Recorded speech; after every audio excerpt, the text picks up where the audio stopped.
যে দেখো আমি তোমায় আসিয়াছি সকাশে দিতে বল, তুমি চাহিবে না। কে? ও আমার প্রাণের আরাধ্য দেবতা এসেছেন লহ ঠাকুর, তব জমনে আমার শত শত ওরে বৎস ত্রিপুরাসুর, আমি তোমার তপস্যায় সন্তুষ্ট হয়েছি বৎস। বলপুত্র কিবা বর চাহ তুমি? ও ঠাকুর দয়াময়, সত্যি যদি আপনি আমার তপস্যায় সন্তুষ্ট হয়ে থাকেন প্রভু, তাহলে আপনি আপনার মনোমত বড় আমায় দান করুন প্রভু, আপনার মনোমত বড় আমায় দান করুন।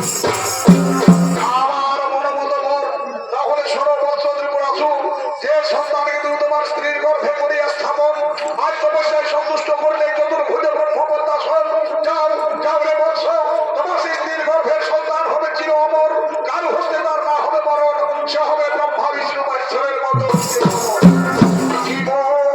কি বর দিলেন ঠাকুর পরে, আমি যে সন্তানকে আমার স্ত্রীর গর্ভে করিয়া স্থাপন, আজ তপস্যায় সন্তুষ্ট করলাম চতুর্ভুজ ব্রহ্মপদ্মাসন, আমার স্ত্রীর গর্ভের সন্তান হবে চির অমর, কারু হস্তে তার না হবে মরণ, সে হবে আপনাদের মতোই চির অমর। আপনি আমায় এই বরে দান করুন প্রভু, আপনি আমায় এই বরে দান করুন। তথাস্তু তথাস্তু তথাস্তু।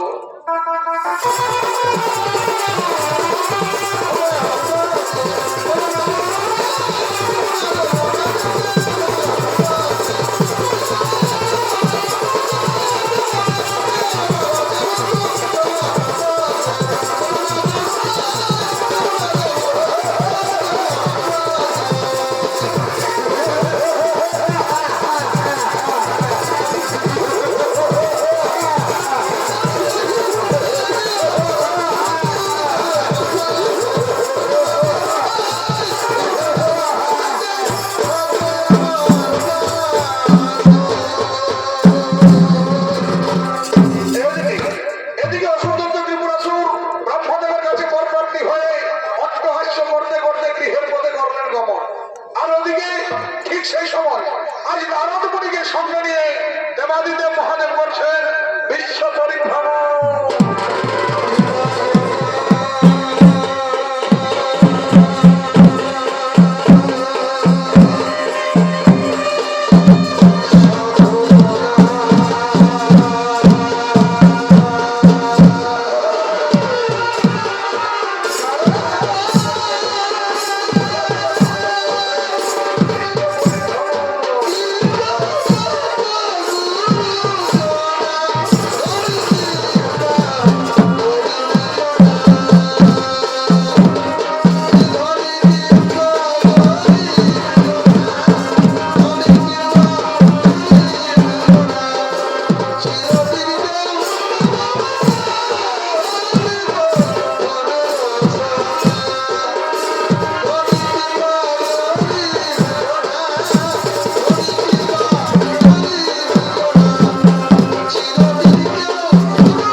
দিয়েছে। জানো নারদ, যেদিন অসুর করতে হিরণাক্ষ অমরত্ব বর লাভ করেছিল, সেদিন আমার তৃতীয় নয়ন এভাবে কেঁপে উঠেছিল। তুমি দেখো তো নারদ, আমার জীবনে অসুর করতে অমরত্ব বর লাভ করেছে। হ্যাঁ হ্যাঁ প্রভু, হ্যাঁ, আপনার বিচক্ষণ একদম সত্য প্রভু। ওই দেখুন প্রভু, অট্টহাস্য করতে করতে গৃহের পথে যাচ্ছে অসুর দৈত্য ত্রিপুরাসুর। ব্রহ্মপিতা তারা নাকি দিয়েছেন বর, তার স্ত্রীর গর্ভের সন্তান হবে চিরই অমর। না না নারদ, না, আমি বেঁচে থাকবে আর কোন অসুর দৈত্য অমরত্ব বর লাভ করুন তা আমি চাই না, দানের হতে কোনোদিন দেব না। তাহলে এর কি কোনো বিধান আছে প্রভু? হ্যাঁ আছে, এর বিধান নিশ্চয় আছে। অসুর দৈত্য ত্রিপুরাসুর তপস্যা করে গৃহে ফিরে যাবে, গৃহিণী তার স্ত্রীর সাথে সহবাসে মিলন করবে, তবে তো তার স্ত্রীর গর্ভে সন্তান সৃষ্টি হবে। আজ তার আগেই আমি তাকে প্রথমধ্যেই শেষ করে দেব।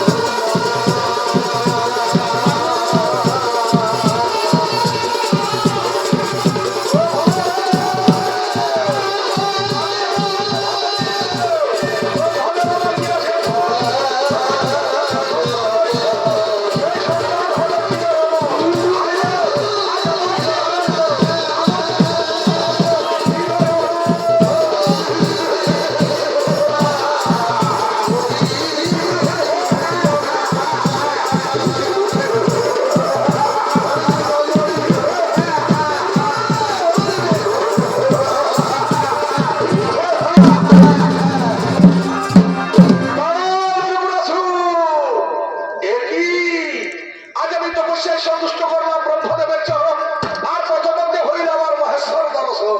সত্যি আজ আমি বড়ই ভাগ্যবান।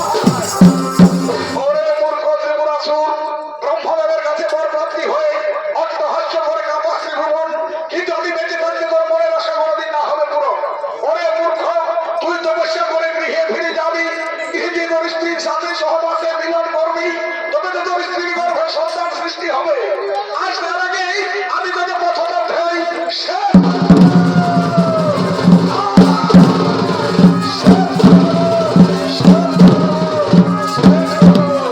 এইবার দেখি কেমন করে তোর স্ত্রীর গর্ভে সন্তান সৃষ্টি হয়, আর কেমন করে হবে সেই সন্তান চিরই অমর।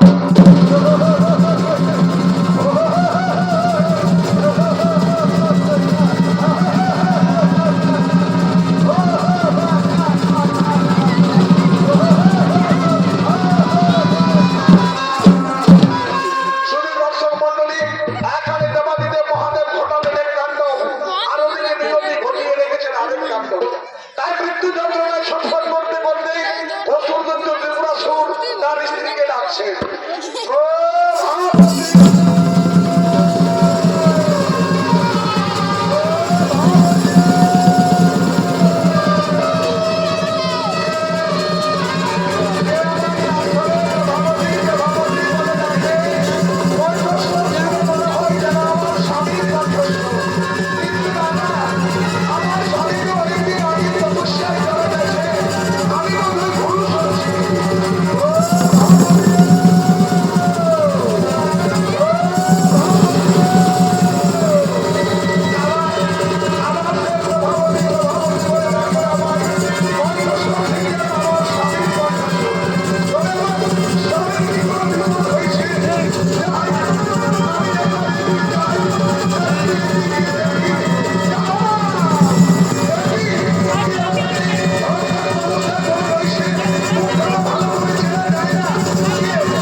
প্রভাবতী, তুমি এসেছো প্রভাবতী, আমার মন্দির সময়ে তুমি আমার কাছে এসেছো।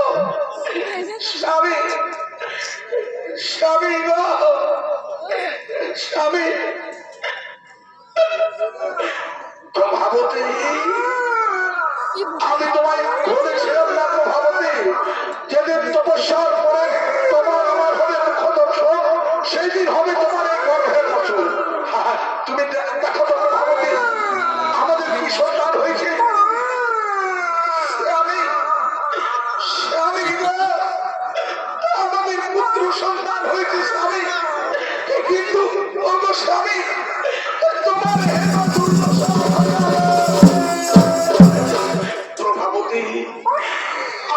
তপস্যায় সন্তুষ্ট হয়ে ব্রহ্মদেব আমায় বর দিয়েছিলেন, তোমার গর্ভে যে সন্তান হয়েছে সেই সন্তান হবে চিরজীবন।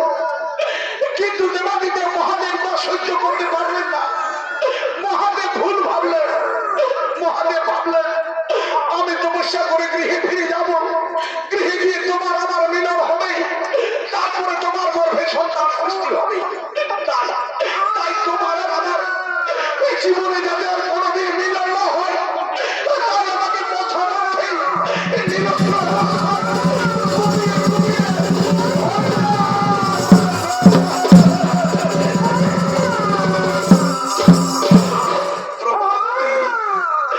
আমি মনে হয় আর বেশি করে বাঁচব না প্রভাবতী। আমার দু চোখে অন্ধকার নেমে আসছে। এসো এসো প্রভাবতী, তুমি তুমি আমার কাছে এসো, আমার গা ছুঁয়ে প্রতিজ্ঞা করে বলো প্রভাবতী, এ সন্তানকে তুমি একটু একটু করে মানুষ করবে, একে একে মানুষের মতন মানুষ করে আমার সিংহাসনে বসাবে, একে একে বলবে এই যেন তার পিতৃ হয়, তার প্রতিশোধ নেয়। প্রভাবতী, এ সন্তান তো কোনো সাধারণ সন্তান নয়, এই সন্তান হল আমার তপস্যার অঙ্গ, এই সন্তান হল